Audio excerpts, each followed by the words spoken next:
Raymond Chandler had become one of the best pulp writers in America, doing so impressively quick. However, this rise came at a cost. It took 5 years of nearly complete reclusiveness. His complexion had paled, and he suffered from rheumatism in his right arm.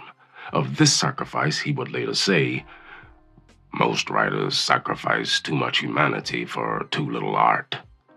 He was on the edge of what he'd hoped for, so it was time to get on with the writing and see whether his own sacrifice had been worthwhile.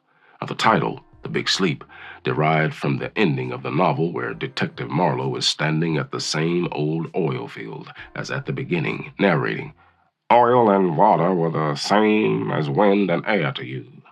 You just slept the big sleep, not caring about the nastiness of how you died or where you fell. Me, I was a part of the nastiness now." The story was written in their Santa Monica apartment over the summer of 1938, and the setting was again Los Angeles. The framework and structure of the story was basically a collage of his best Black Mask plots and didn't stand out in any great way. Rather, it was the book's hero, Detective Philip Marlowe, which set the story apart from anything Chandler had previously written. Named after Marlowe House at Dulwich College, the novel's narrator and hero was a 30-year-old single man. "I'm unmarried because I don't like policemen's wives," he would say. Now, very soon into the novel, it becomes obvious that Marlowe was different from the fictional pup detectives that had come before him. He played chess by himself. He often felt paranoid. He had an inner world that made him vulnerable and interesting. Quite simply put, Philip Marlowe felt real as a Pulp Fiction detective ever could, that is. Now, he found a pleasant surprise in writing novel-length fiction. It gave him more freedom to experiment in ways that short pulp stories hadn't allowed. While the violence and the stock characters were still there, he was able to diminish the focus on the mystery element of his story and focus more on atmosphere and character, both elements he was more interested in. Now, writing the novel also gave him day-to-day structure, which was important.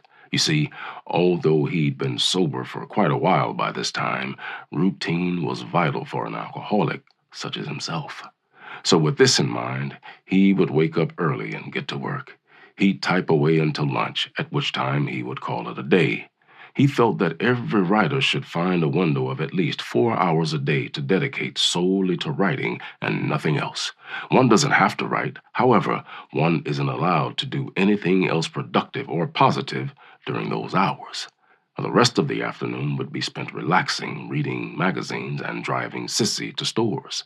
A typical day's wind-up for the couple was listening to evening classical music on the radio and drinking English tea together. Regarding content, he took certain liberties when writing the book, one of which was borrowing or adapting material from his old pulp stories and incorporating them into The Big Sleep. He considered the book to be enough of a departure from his short story work to allow for this freedom.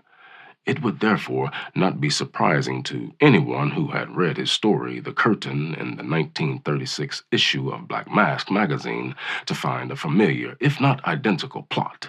Now, the subplot of the novel was similarly taken from his story, Killer in the Rain, published in Black Mask in 1935. Many of the fight scenes were also borrowed from other short stories, often near verbatim.